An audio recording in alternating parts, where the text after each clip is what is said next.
This is a PlayStation 3 model CECH-H01 that I'm repairing, and the symptoms it had, it would not read any discs at all, any discs of any kind.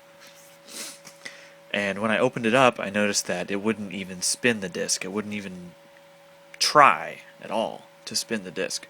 So I figured it probably needed a new drive or something like that. New, what would it be? Like the whole metal sled assembly to get a new motor. But I ended up just ordering a new laser on it for it, which is a KES 410A for this particular model. It's the one that has the two different.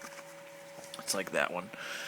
Two different actual lenses, or one of the ones that has two different lenses, because I guess there's probably a few. But after installing that, it seems to read discs fine and it spins them right up. So the point being for this video is, if your discs aren't spinning, you need to remember that the laser needs to focus on the disc first, and then realize that there's a disc in there, and then it will spin the disc and try to read it. So if your laser is completely worn out and malfunctioning, it will try to focus on the disc you put in, won't be able to. It'll assume it's some other disc or some unreadable thing and just not even try to spin the disc. So the motor is fine, the rest of the drive is fine, the circuit board, the drive controller is fine. It's just the laser.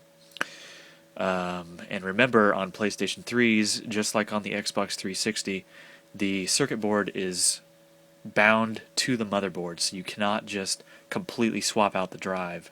You can buy an identical drive and put your disk drive's board onto the new drive that you put in. But if there's something wrong with that board itself, you'll have to send it to Sony. There's no other way around it. I think there's probably some ways that you can extract the key that they use to talk to each other and reprogram it and all that, but it's too much work. Not worth it. So if your disk is not spinning, it could easily just be the laser and not the actual motor or something controlling the motor. So it took me like 10 or 15 minutes to get this back together correctly. I would put a disc in and it would suck it in, and then it wouldn't. The little thing on the side that pulls the sled up into position was not catching, and I couldn't figure out why, and ended up just getting lucky, I think. So now, when you put a laser or put a disc in, it'll physically do what it's supposed to. But so if you do have to take one of these apart, you might have to spend some time messing with it physically. All the gears and all these little cogs and things. Like I said, I still don't even know what I did, but somehow I got it back together. But that's about all I've got for today. Just fixing a PS3, disc wouldn't spin, so I put a new laser in it. Got it off eBay, brand new, and it works like a charm. There we go. Thanks for watching.